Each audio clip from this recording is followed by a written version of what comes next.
నమస్తే, నేను మీ పద్మావతి. ఈ రోజు మనతో పాటు ప్రముఖ ఆధ్యాత్మికవేత్త మరియు జ్యోతిష్య విశారద డాక్టర్ వేణుగోపాల్ గారు ఉన్నారు. మరి గురువు గారితో మాట్లాడేద్దాం. నమస్కారం గురువు గారు. నమస్తే అమ్మా.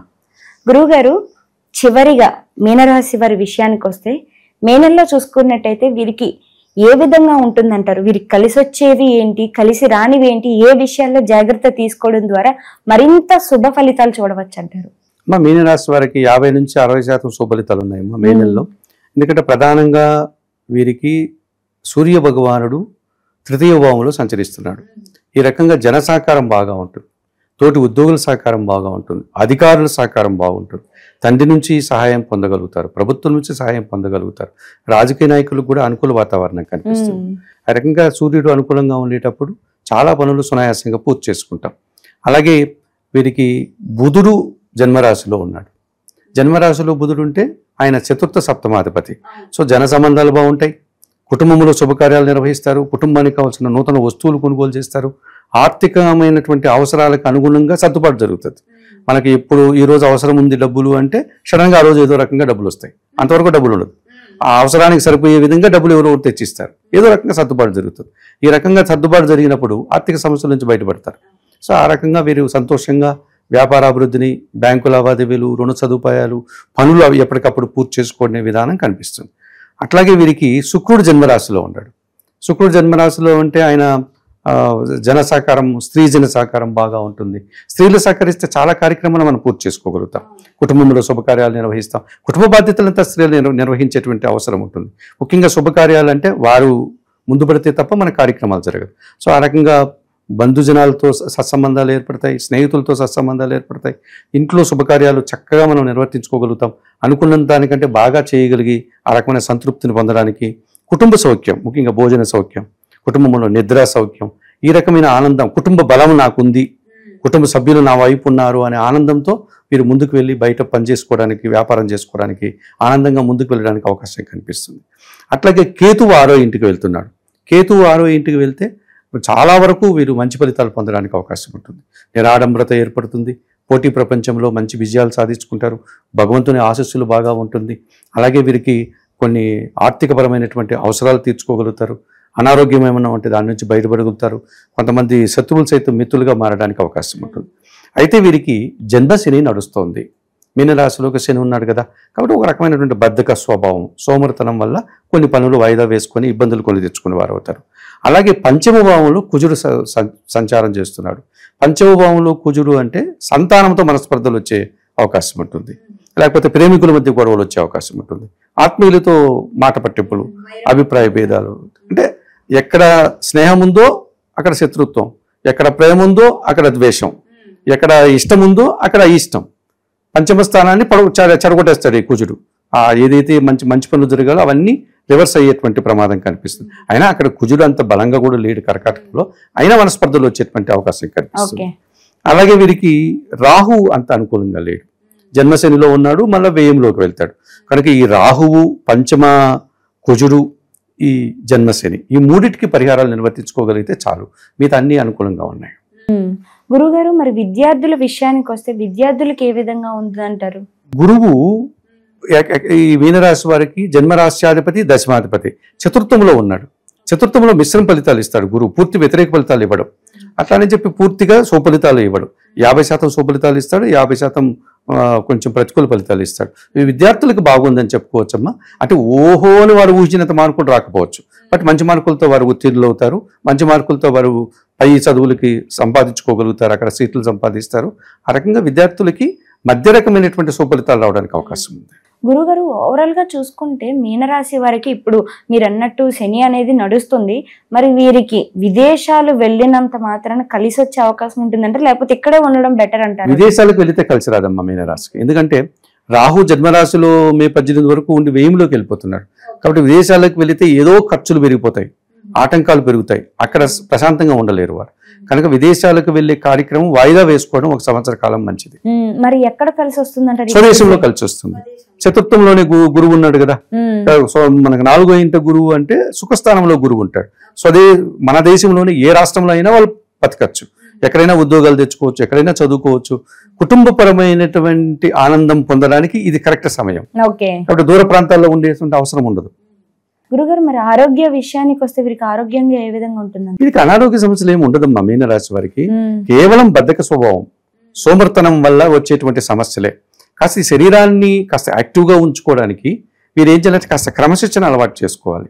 అంటే ఉదయం పూట లేసి వాకింగ్ చేయడము, యోగా చేయడము, ఇలాంటివి చిన్న చిన్న పనులు చేసుకోగలగాలి. బలవంతంగా అయినా సరే వారు కొన్ని కార్యక్రమాలు, అయిష్టంగా అయినా సరే కొన్ని ఈ పనులు చేయాలి అని ఓ లిస్ట్ అవుట్ చేసుకోవాలి. వారు ఉదయం 8 గంటలకే లేయాలి, ఇన్ని గంటల నుంచి ఇన్ని గంటల వరకు వాకింగ్ చేయాలి లేదా యోగా చేయాలి, ఈ తర్వాత నేను ఈ కార్యక్రమం చేయాలి, ఇన్ని గంటలకి నేను టిఫిన్ తినాలి, ఇన్ని గంటలకి పని పూర్తి చేయాలి. ఇలా ఒక టైం టేబుల్, ఒక డైరీని మెయింటైన్ చేసి దాన్ని ఖచ్చితంగా మెయింటైన్ చేయగలిగితే ఇది మనకు మనం విధించుకునేటువంటి సంస్కరణ, క్రమశిక్షణ. అది కూడా కొంతమంది వయసు రీత్యా ఇబ్బంది పడి అయినా కావట్లేదు అంటే ఈ జన్మశనితో బాధపడే వాళ్ళకి ఒక చక్కటి పరిహారం ఏంటంటే నువ్వుల నూనెను వేడి చేయాలి. ఓకే, ఆ నువ్వుల నూనె ఇప్పుడు కొంతమంది మేము శాకాహారులం అండి అనేటువంటి వాళ్ళు అందులో వెల్లుల్లి వేయకూడదు. నాన్ వెజ్ అవకాశం ఉన్నవారు అనుకోండి, మాంసాహారులు, వాళ్ళు ఈ వెల్లుల్లి పొట్టు తీసి దాన్ని కొంచెం నుజ్జుగా కొట్టి ఆ నువ్వుల నూనెలో వేసి కన్నా దాన్ని కాస్తే గన బాగా బురుగు వచ్చేటట్టుగా, నురుగు వచ్చే విధంగా కన్నా ఒక చక్కటి ఆయుర్వేద ఔషధం లాగా స్మెల్ వస్తుంది. అది దాన్ని గోరువెచ్చగా చేసి మీరు శరీరం అంతా కూడా తల నుంచి పాదాల వరకు మర్దనం చేసుకొని తల స్నానం చేయాలి, హెడ్ బాత్ చేసుకోవాలి. చేస్తే బాడీ శరీరం యాక్టివ్ అవుతుంది. మన శరీరంలో ఉన్నటువంటి ఆ స్వేద రంధ్రాలంతా యాక్టివ్ అవుతాయి. శని భగవానుడు కూడా ఫ్రీజ్ అవుతాడు. నువ్వుల నూనెకి శని భగవానుడు సంబంధించింది కనుక ఇది మాత్రం పూర్వకాలం చేసేవాళ్ళే మన పెద్దవాళ్ళందరూ కూడా.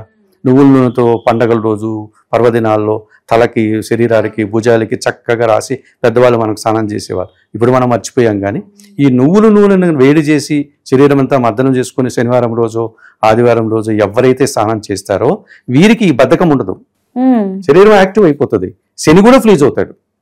అలాగే నువ్వులతో చేసినటువంటి చిన్న చిన్న పదార్థాలు ఉన్నాయి, తీపి పదార్థాలు, వాటిని తినాలి, వాటిని పంచాలి పిల్లలకి ఎవరికున్నా. ఆ నువ్వులు చిన్న లడ్డూలు లాంటివి మనకు చేసుకోగలిగితే చేసుకోవచ్చు. ఆ బెల్లము, నువ్వులు ఏదో వేసి నెయ్యితోటి చేసుకోలేకపోతే స్వగృహ పురుషులు ఎక్కడ దొరుకుతాయో మంచి షాపుల్లో కొనుక్కొని మనము తినాలి, చిన్నపిల్లలకి వాళ్ళకి పెట్టాలి, ఎదుటి వారికి.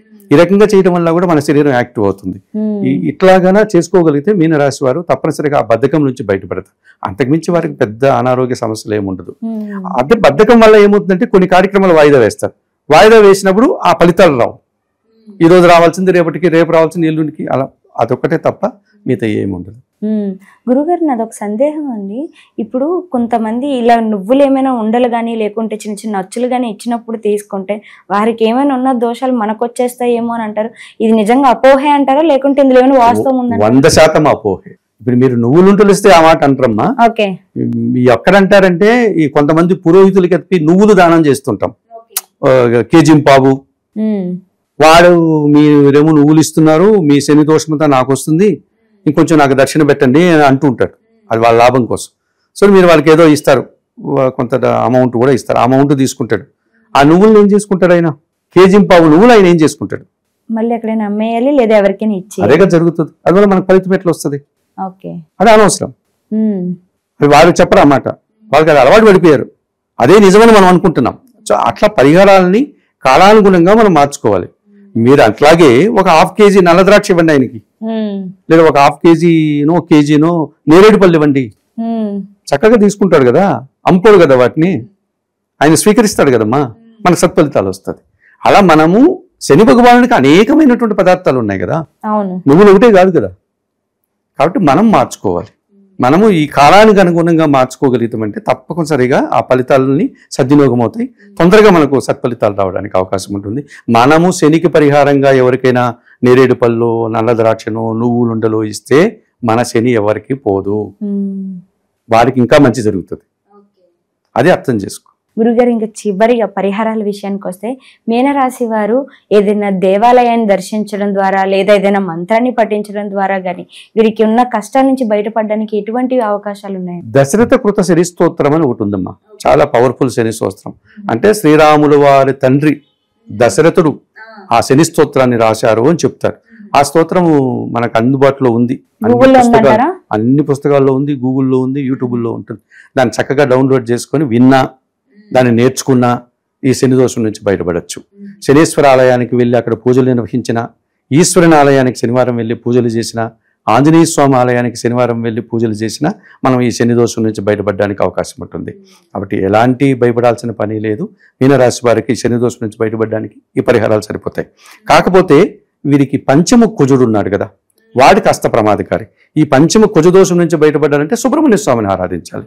సుబ్రహ్మణ్య స్వామికి చక్కగా మంగళవారం రోజు మనమే ఒక చిన్న సుబ్రహ్మణ్య స్వామిని శూలం పెట్టుకొని నిల్చో ఉంటారు కదా, ఆయన తెచ్చుకొని విగ్రహం పెట్టుకొని వల్లి దేవసేన అమ్మవారితో ఉన్నా పర్లేదు, ఆయన ఒంటరిగా ఉన్నా పర్లేదు, ఆయన కాళ్ళ దగ్గర మాత్రమే ఒక చిన్న నెమలి పాము ఉంటాయి, సహజంగా ఆయన శూలం పెట్టుకొని ఉంటారు.